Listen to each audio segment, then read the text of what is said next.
even get to cross.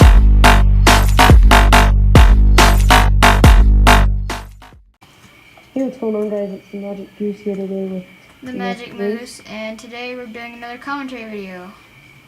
The first commentary video. Yeah, we filmed one before, but we didn't ever post it. Yeah, it was Bad. deep in the storage of my computer right now. Yes. Well, today it's all about a Pokemon hunt. We're going to catch a Pokemon. Yeah, so this was actually really recent, but so just for all y'all who don't know, we live in kind of a suburban area, I would say. Yeah, it's more rural than... Yeah, and I live next to a mountain with a lot of mountain bike trails, so it's a lot of fun to just go biking with some friends and stuff.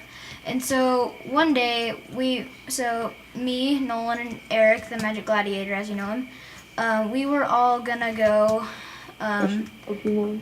we were gonna go catch Pokemon and go on a bike ride to get kilometers since we all needed to hatch some eggs.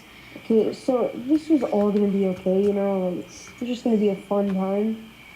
And what happened is we started going, and Luca's dad accidentally dropped us off at the wrong trail that we had no idea. Like, I was expecting to go with the one that me and my mom had gone on earlier, and it was a really fun trail. And he was shuttling us to the top, so like it wasn't a big deal. Like we didn't have to like go all the way up. But it was just, at first it was kind of scary because we didn't really know where we were going. But so we get started, and it's actually a pretty fun trail. And he's just kind of leaving us because he had to go do errands and stuff. And so that was happening. And so we just go in and start on our bike ride. We were like, yeah, this is pretty fun. It's fine. It's just a little longer than the one we wanted to go on. And then it got pretty rocky, so we were walking our bikes down some like pretty steep, rocky like hills, I guess. And my bike wouldn't move. And I was like, what's happening? And me, I was out front in the pack. We had 3 friends.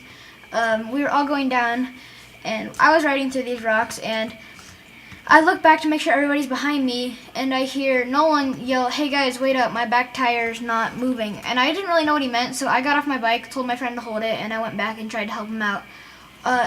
Yeah, his back tire was not moving at all. And we were so confused. It was like super hot. We were trying to like fix the brakes and whatever. So basically what happened is he had to call his dad.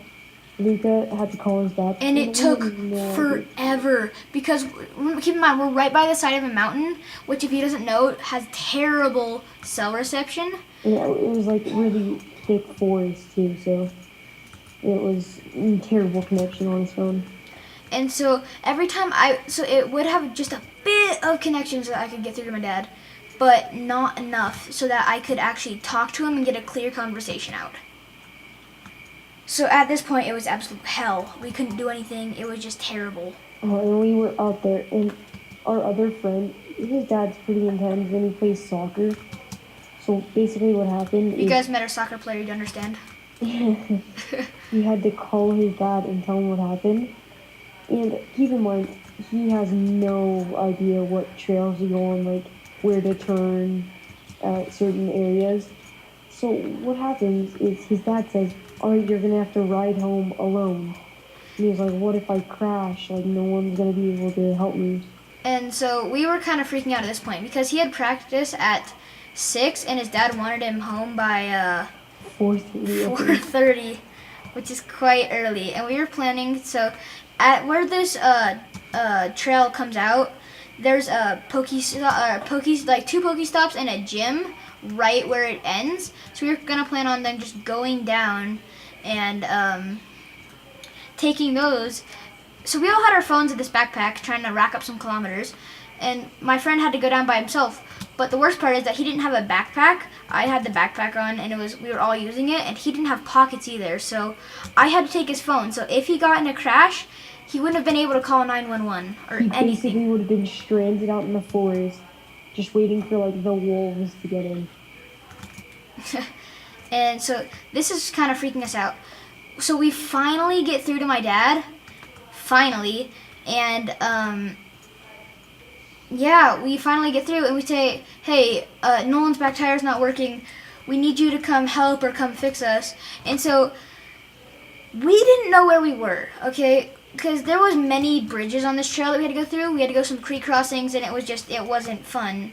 And so Basically what happened at this point is once we got through, like, we found some, like, cell reception, called his dad and said, yeah, we're at the bridge. and you kept on saying, like, which bridge, where are you? Are at the one that you go under? And I was saying, no, we're at this little tiny wooden bridge. We hadn't even gone down that far before this accident happened. And so he went on this bridge that was quite far below us, and he said, okay, I'm here, where are you guys? And we're like, still sitting right here. And he's like, you're at the concrete bridge that you go under, and right? And I'm like, no, we aren't, we're in a wooden bridge. So that kind of was sucking. So we had to wait probably another hour until he finally walked up. And the struggle was, once he got there, we were expecting him to, like, have to fix it over, like, a 2-hour span. But what he did, he reached down, looked at my bike really quick, tried to spin the wheel, felt the brake. He reached down to the tire, and he spun one little knob for about 2 seconds, and then my bike was perfectly fine again. What happened is that his wheel, when he hit a rock, the handle that unclipped his wheel to stay in its ringer and around the derailleur and with the brakes and stuff, it was loose. And so the bike tire was loose and rubbing against the brakes, therefore having the brakes to be unstoppable to use. And it was so stupid. It was literally a 2-second fix, and we had to wait a whole probably 2 hours in this whole business. And then that's not the worst of this entire story. We didn't even go to the gym after. Yeah, we had, like, a super fun time riding down. It was all good. But then I had to get home soon.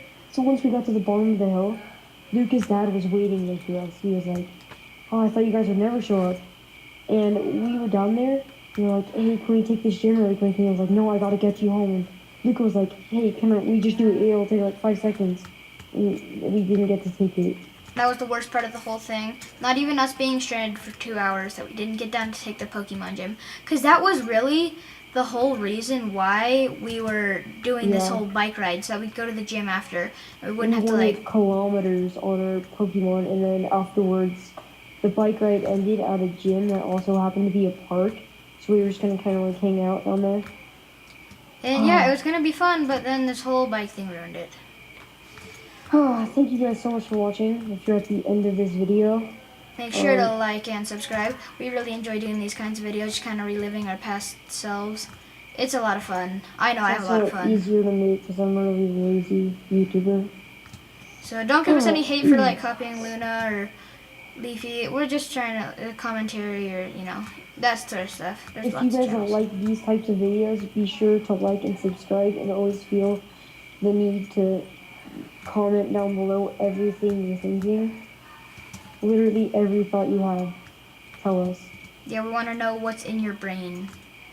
If you have any ideas for us, you can also leave that down below. Thank you guys so much for watching.